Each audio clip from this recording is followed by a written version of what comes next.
Alhamdulillah wassalatu wassalamu ala rasulillah innamal a'malu binniyati wa innamal likulli imrin ma nawa. Yan uwa, yau za ku kasance da mu cikin karatu na 12 cikin wannan littafin mai albarka, littafin Daliya ta Malam Ibn Nasir, inda yake cewa wa hibalatun, ko kuma a'a ita mutuwa wani tarko ne, kullul anami, duk mutane da halittu rahinu ha ribatattunta ne, min a'ilin, na game da talaka, mutakaffifin, wanda yake mai yin roƙo. A takaffuf shine roƙo, ka miƙa hannu ka ce sammun ko ba ni kaza, taimaka min aban kaza. In ya haɗa da miƙa hannu shine ake cewa mutakaffif. Mutakaffif mai roƙo, au kusradi, ko kuma mutumin da yake mai kadarori. Kusrat, mutum mai yawan kadara, ma'ana mai dukiya kenan. Ko mumajjadin, dole sai ya amsa kiran mutuwa. Ko mumajjadin, da wanda yake abin girmamawa, ana girmama shi, shi ma sai ya amsa kiran mutuwa. Hashadal mawaliya, wanda ya tara bayi, wata lafi mulki, ya ɗaukaka a cikin mulkinsa. Wa mu'abbadin, da kuma abin wato bautarwa, wanda aka bautar, shi ma bawan da aka bautar da shi zama bawa, shi ma sai ya amsa kira. Wanda lam ya hashudi, shi kuma bai tara dukiya kuma bai tara bayi ba, shi ma kansa bawa ne, to sai ya amsa kira. Aradar bani sasana fi gulawa'iha, mutuwa sai da ta bujiro ma banu sasana, mutane ne wanda suka masu matukar hikima da wayo da dabara. Babu lokaci, zai kawo sunayen kabilu da mutane daban-daban, babu lokaci da za mu yi tarihinsu gabaki daya, inda almuhim ba sanin tarihinsu ne muhimmi ba, muna so a san luga, larabcin da yake ciki da kalmomin a rike su, kuma a iya hada tarkibi na larabci, shine abin da muke nufi. A radar bani sasana, ta bujuro ma banu sasana fi gulawa'iha, sadda suke cikin ƙetare iyakarsu, ɗagawarsu, ƙidiman tunda ala garbil husami, a bisa kaifi, garb kaifi na alhusam, takobi ga yama jini na wuce, almijidadi, mai yawan datsawa in an datsa shi. Waka sathumu, mutuwa ta tufatar da su banu sasana, thawbal afa'i, tufafi na shafewa, ma'ana ta sa musu tufafi ta shafe su kamar ba a taɓa yin su ba a duniya. A wata nuskar kuma thawbas sagari, ta sa musu tufafi, ta tufatar da su tufafi na kaskanci.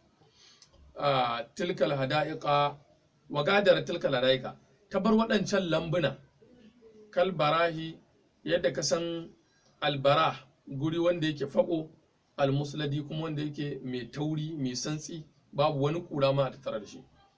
Waramat ta jefi makasira, manya-manyan gidajen sarauta, jam'in maqsur, na alƙayasirati, ƙayasira jam'in ƙaisaru. Ƙaisaru laƙabi ne da ake faɗa ga duk wani sarki wanda yake na garin Rum. Garin Rum a yau shine Italy, to duk sarkin garin, duk wanda ya sarauta a garin ana ce masa ƙaisar, laƙabi ne. Kaman Fir'aun, Fir'aun laƙabi ne na duk wani sarki da ya taɓa yin sarauta a ƙasar Misra, wadda yau ita ce Egypt. Kaman wannan Kisra, shi kuma laƙabi ne da ake sakinsa akan duk wanda ya taɓa yin sarauta akan Faris, wadda yau ita ce Iran.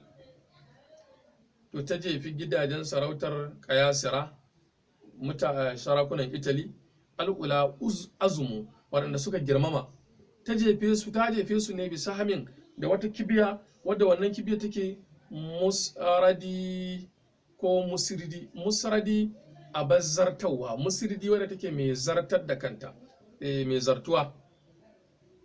Min razaya, na game da musibu, razaya jam'in raziyatu, shine musiba.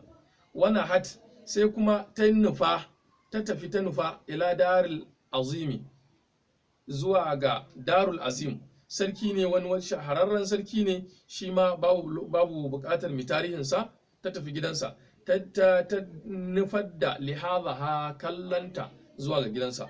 Fahatalla, sai ta sauka darul ankafir, a gidan ankafir, wanda yake mutum mai mugun wayo, almu'yadi, wanda yake kuma abin karfafawa. Wasanar biga ilihi, ta juya biga ilihi, ta juyar da wasanar, ta juyar da biga ilihi da halakarsa, alhakimi, a halakar tasa wadda take kyautatacciya.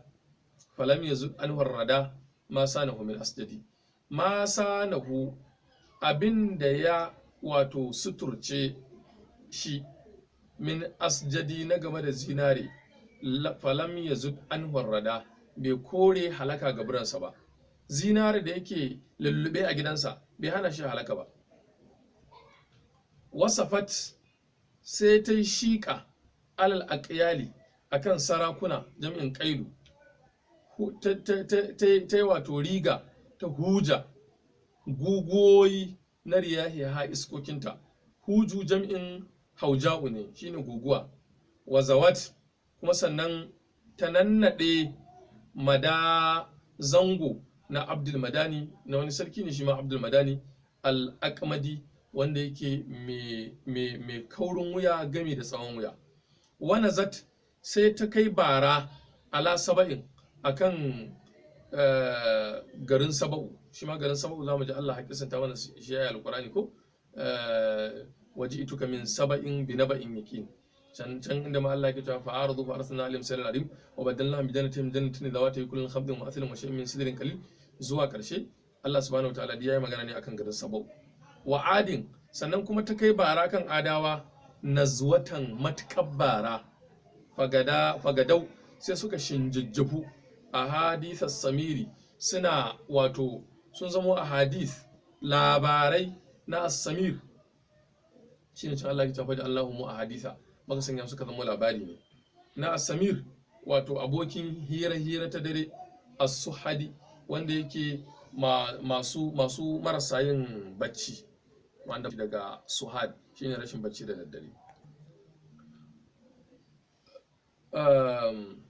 Wahadat ta kora banu marwan ba'adu, bayan waɗancan duk da aka lissafa, haka ta zo gurin banu marwan ta kora su ilar rada zuwa ga halaka. Bakhadat sai ta yi sauri mubariyatar zalimi, tana mai yin tsere ga matashin ɗan jimina al-mufidi wanda yake mai sauri. Wagadar da sakiru jillakin, da sakir falillika jami'in daskara shine falo, falillika na jillakin na garin Dimashku, gadat suka shinjijjifu, sufran sun koma zero ba a ciki, sufuru zero kenan, so da yawa akan cewa sifru da kasar sad amma kuskure ne, sufur shine mai kyau.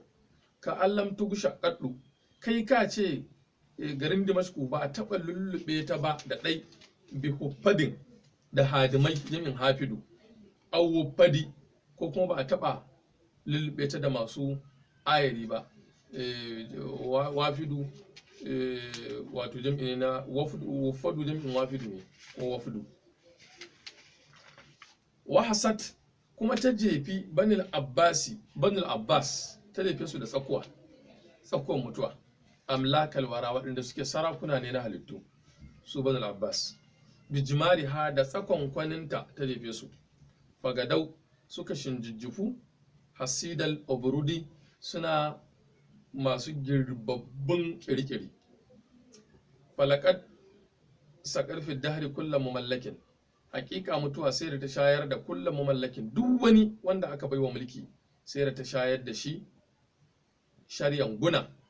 Wahaddat ta kuma rushe rukuna kusurwa na kulli mumarradi, duk wani gini wanda aka yi masa filasta sai da ta rushe kusurwarsa, ma'ana ta rushe shi.